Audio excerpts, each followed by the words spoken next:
Long before the world as we know it existed, heaven shimmered in eternal light, a realm of perfect order and harmony. At its heart resided the archangels, the mightiest of God's creation. Michael, Gabriel, Raphael, and Uriel stood among the highest ranks, each a master of divine purpose, each radiant with authority and wisdom. Yet in this celestial hierarchy, one angel shone brighter than all others. Lucifer, whose name means light-bringer, held a position second only to God's throne. He was unparalleled in beauty, intellect, and power. Cherished by the Creator, he guided lesser angels, and the heavens thrived under his inspiration. But perfection can breed pride. Lucifer began to question the order of heaven. "Why must we bow unquestioningly?" he whispered to himself, a spark of doubt igniting within. Slowly, his admiration for the Creator twisted into ambition. His words, initially subtle, began to influence others. He spoke of freedom, of angels ruling their own destinies. He promised splendor beyond the confines of heaven itself. Many angels, enticed by the allure of independence and greatness, listened. Whispers became murmurs. Murmurs became rallies.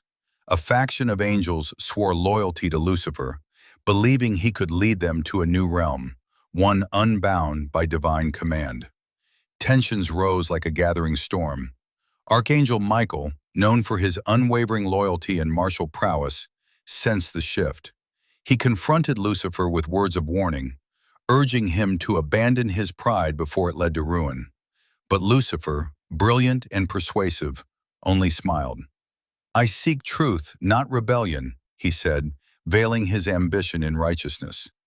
The rift deepened, a celestial chasm threatening to shatter the peace of heaven. Archangels debated, hearts heavy with doubt and fear. The very fabric of the cosmos seemed to tremble, as if the stars themselves sensed the coming tempest. And then, the inevitable. Lucifer declared his intent. He would challenge the order of heaven, leading his followers into rebellion.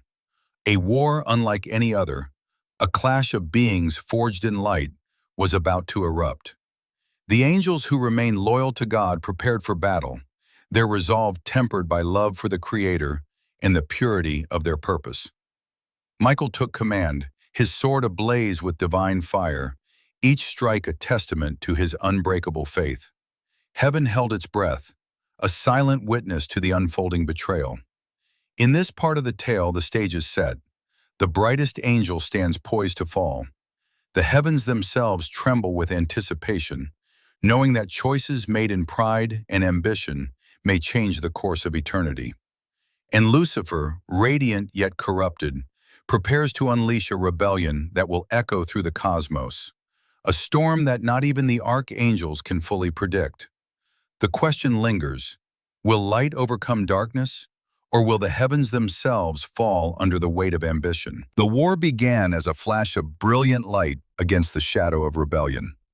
Angels clashed, their wings and swords colliding in bursts of divine energy that shook the foundations of heaven itself. Michael led the loyal forces with unwavering courage, each movement precise, each strike decisive. Yet Lucifer was no ordinary foe. He fought with brilliance and cunning, inspiring his followers with promises of glory, freedom, and power beyond imagining. As the battle raged, heaven itself seemed to weep, stars flickering like tears as swords of light tore across the firmament. Angels fell on both sides, and even the most steadfast hearts wavered under the chaos. But Michael, unwavering, called upon the strength of his faith, rallying his forces with a cry that resonated through eternity. "Stand firm, for the Creator wills victory." Lucifer's brilliance was blinding, yet pride had made him vulnerable. His followers, once inspired by his radiance, began to falter under the weight of reality. The harmony of heaven could not be broken without cost. Every act of rebellion left a scar on their souls. Michael pressed the advantage, leading a final assault against the Lightbringer himself. The clash between Michael and Lucifer shook heaven to its core. Swords of fire met, light against light, brilliance against brilliance. In the end, Michael's devotion proved stronger than ambition. Lucifer, the brightest angel, was defeated. His followers, scattered and broken, were cast out alongside him. Heaven, though scarred, remained intact. Lucifer fell from heaven, descending into darkness, transformed from the angel of light to the prince of shadows. Below him lay the earth, a realm unformed yet brimming with potential, a stage for his influence and deceit. Though banished, his whispers would endure, tempting and corrupting those who listened. The twist, hidden in the folds of eternity, was in the nature of rebellion itself.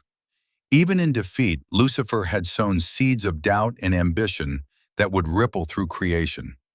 His fall was not an end, but a beginning, a shadow that would linger over humanity, a reminder that even the brightest light can cast a long shadow. Heaven, triumphant yet wary, learned a lesson that would echo through eternity. Loyalty and faith are not mere virtues, but shields against the seduction of pride. Michael and the archangels stood vigilant, guardians of a realm where order and light must prevail, forever aware that the war in heaven, though ended, had consequences far beyond the celestial realm. And so, the story of Lucifer's rise and fall became a warning whispered across the cosmos, a tale of ambition, loyalty, and the eternal struggle between light and shadow, a struggle that would shape the destinies of angels, humans, and the very fabric of existence itself.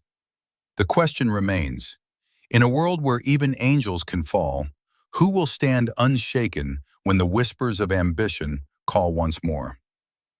Tales by Sora.